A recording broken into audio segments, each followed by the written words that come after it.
thank you very much. Thank you. Last and I hope not least, but I really am honored to be here and to speak with you who are here and to talk first a little bit about AMAC. And my last name is Carl Strum, like Nordstrom, Carl Strum. So anyway, we Swedes are very particular about things like that. AMAC, which stands for the Association of Mature American Citizens, is the largest conservative alternative to AARP for 50+ members. We are extremely active. We more than replicate the benefits from AARP, but we have a national grassroots program and public affairs program, and I lead that as AMAC Action. And we're action-oriented, not just words. You know, so we're out there hitting the bricks. We are the legs. We have, for example, in our 2.4 million really paid members, 3,600 joined us last week. We sent over 450,000 emails to members of the United States Senate to stop S1. You know, we have been active in many states on election integrity legislation. Our people show up, not only by email, but by phone, but in person. So we're there to support you in your states and your legislative races. We have local organizations, chapters, and delegates in that, and we can be there to help you. I mentioned to Senator Rex Rice that we're going to be there for him in South Carolina, you know, when this comes up in January. So anyway, you know, we provide our members, you know, a vehicle by which they can really engage, because many people feel at large, gee whiz, what can I do? I hear all this debate and wrangling and things like that, but what can I do? Well, they can do it through AMAC and AMAC Action. It's a benefit of that membership. And, you know, in terms of our own view, this is really an existential time and an existential challenge to our republic, and make no bones about it. You know, Congress, you know, as has been said and my distinguished colleagues had said when they were here earlier, is that Congress is incapable of disciplining themselves. You know, they have an addiction to power. That's why this doesn't happen. They don't want to give it to the states. They want to squash the states. They view state legislators as farm clubs, you know, for that. But in fact, you are the essence of our republic, you know, and that whole view of the Constitution and Article 5 and the relationship of Congress and the federal government to the states needs to be reversed in the popular mind today. You know, it's a disgrace that that has happened. So, you know, Congress is now killing the golden goose that laid the golden egg, you know, and they have no accountability. You know, they say, you know, we can't duck this issue in terms of the states. For example, you know, in my view of people in office, elected office, and the same in business, in which I've been in business and in government for substantial periods of time in both areas, and built companies, and that is, you have a fiduciary responsibility to your voters. You know, just like we do in business, we have a fiduciary responsibility to our shareholders. I have a fiduciary responsibility to our AMAC members. You know, you have a fiduciary responsibility to your citizens, and you need to stand up and act for them. So anyway, I like the Committee of States idea. I think it's a great thing. I think Article 5 should be a regular occurrence, you know, in terms of this country's history. The only oversight that's going to occur over the Congress is here. You know, they take an oath that says we swear to support and defend the Constitution, yet there's no belt around them in terms of spending and what they do in regulatory. So they kick it down the hill and they duck it. So this is where we are in terms of overall. Now we have joined and embraced John Ramsey's Bill of Financial Responsibility, and you've seen some of these things out here. In this are the components that need to be addressed.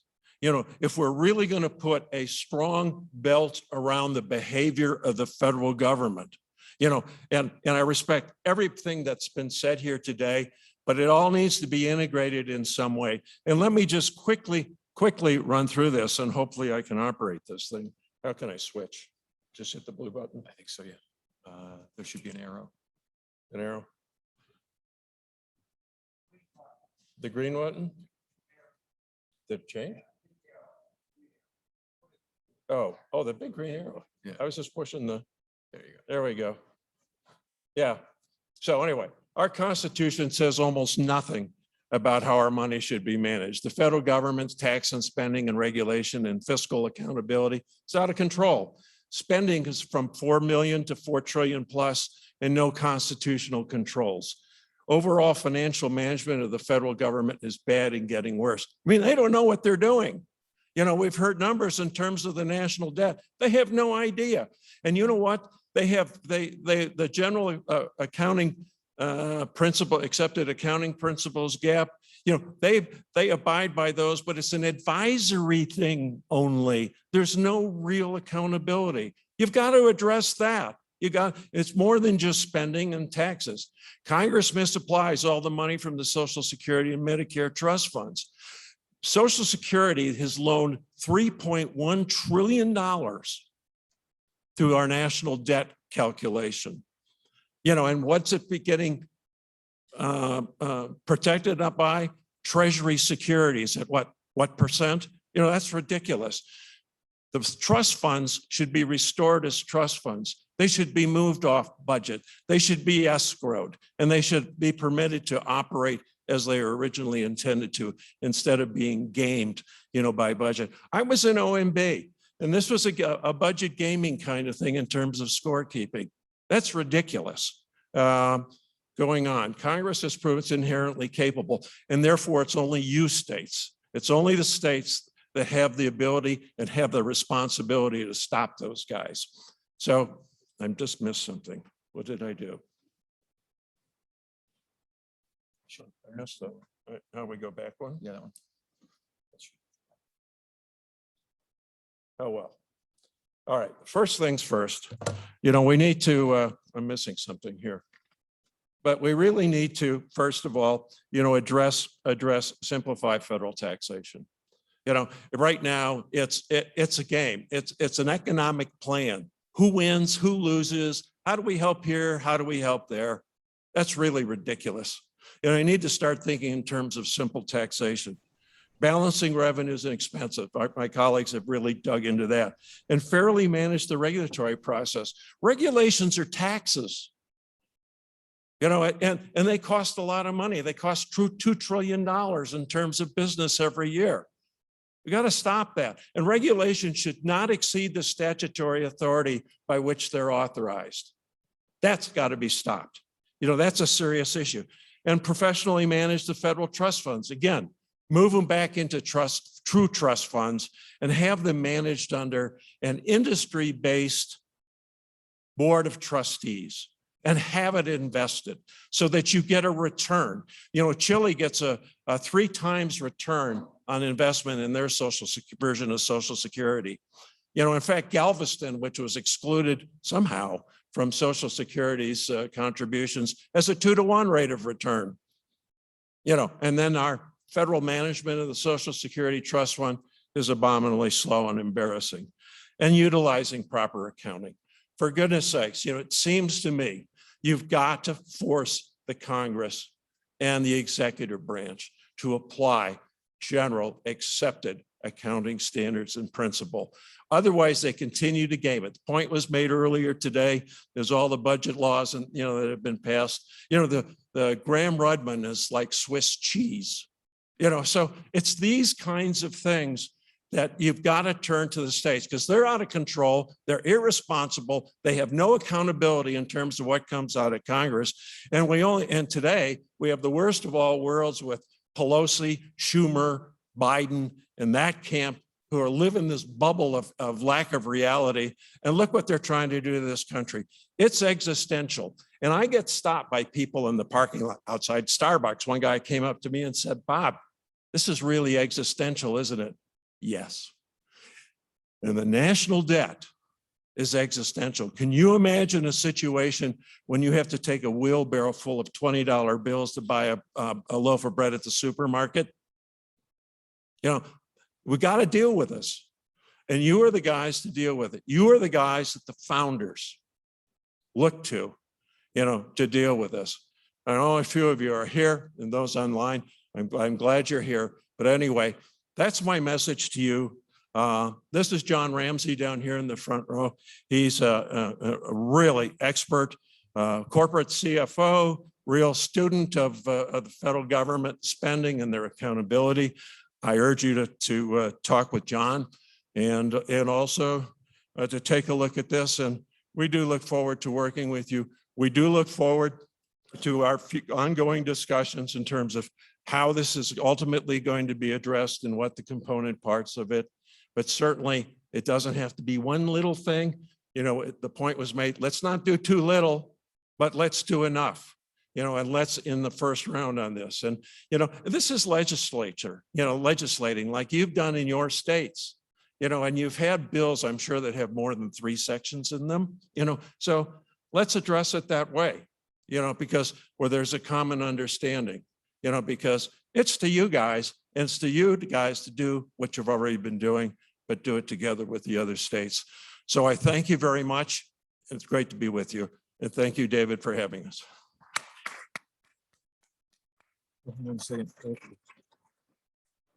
Okay, do we have any questions for Bob Carlstrom? Bob, I have a quick question for you, if you don't Okay. mind.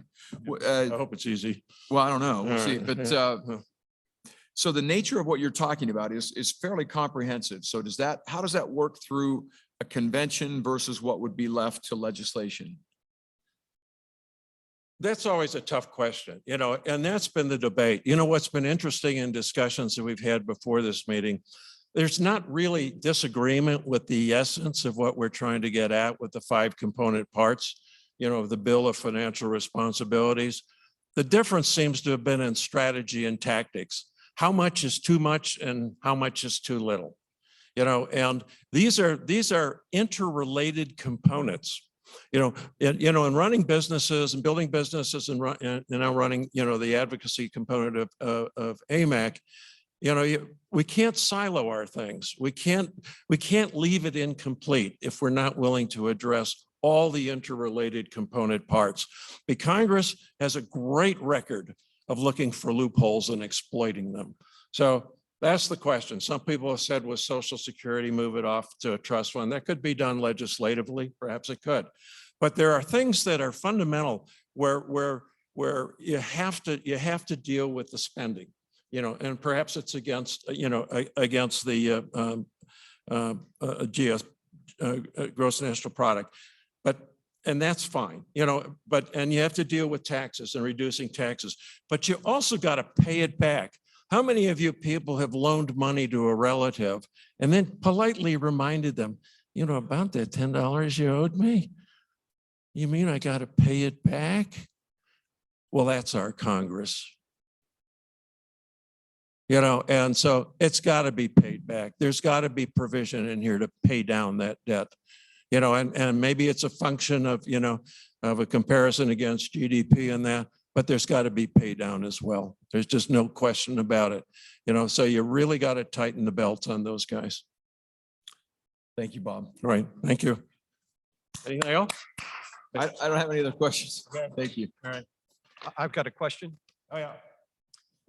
You've seen 3 proposals. And Yeah. I'm wondering, what would be the biggest hole that the government could escape through of those 3 proposals? What is it in your ideas that it would be a real vulnerability to achieving the objective of controlling the size and growth of the federal government? I think, you know, I think it's one thing to compare debt against GDP, and I think that's really important. But I think also there has to be, and I think this was alluded to, I think Dave, you did allude to, there's got to be pay down as well. There's got to be actual reductions. You just can't play the numbers game, you know, which statisticians will always play. No offense, Barry, you know, but you know, that said, you know, you've got to have actual pay down. You have to have actual reductions and cutbacks in spending. And without that, it's incomplete. And I think everybody has sort of alluded to that. I do think that there is a absolute constitutional responsibility, as you point out in your proposal, and certainly in the oath of office. If you look at the oath of office, I promise to swear to defend and support the Constitution. Well, they need a constitutional requirement to act. And when they fail to respond to that, there ought to be sanctions. You know, and I think that's a very, very important thing. They need to have enforced discipline rather than have, you know, congressional immunity for what they're doing. Can I ask the same question of John, who's been the architect of your plan? Thank you. Yeah. Let me just say that the reason we came up with 5 parts, and they could either be 5 parts of one amendment. The way we wrote it was 5 separate amendments. But in any event, we just hope that all 5 of those things get included. If you had to select one, and it would be hard for me to do, but I would say we better be sure we're dealing with accurate numbers when we go to make decisions. Right. And there is nothing even close to generally accepted accounting principles now in the federal government. David said so, David Walker said so in his presentation, and he's a CPA and he ought to know. And I agree with him. For example, when we come to that famous category called unfunded liabilities of the federal government, what a beauty that is, because we discover that they don't include future obligations of Social Security and Medicare. And when asked, why not? The answer is that because there is no legal requirement for the federal government to pay Social Security or Medicare, their future liabilities need not be disclosed. Now, isn't that some beautiful reasoning? So that's generally accepted accounting. But we have to, just to continue with a couple others, we have to strip out the effects of Social Security, Medicare, both revenues and expenses, and put those in trust funds and pay back the money we borrowed from them so that we'll understand and can deal with how much in income taxes do we get versus how much in spending to operate the government do we require. And when, again, David Walker said, we're going to have to deal with the revenue side, I would ask you to take a look at that. Those numbers are out there. Take a look at 2019, because 20 is full of COVID stuff and there's aberrations in there. But if you look at carefully the numbers of revenue and expenses in the federal government for 2019 without Social Security and Medicare stuff in there, I think you'll be shocked with what you see. And that stuff's available online. So that's why we say we have to look at both the tax side and the spending side. The tax code is a disaster. It's 75,000 pages long. It's full of exceptions and special circumstances and so forth. We need it to be simpler. We can make it simpler, and we should. And that's what a fiscal responsibility amendment should include. So I ask you to please look at all 5 pieces. Every one of them is in there for a reason. Thank you very much. And thank you. We look forward to being part of the discussion and working through this. It's too important. Thank you. Absolutely.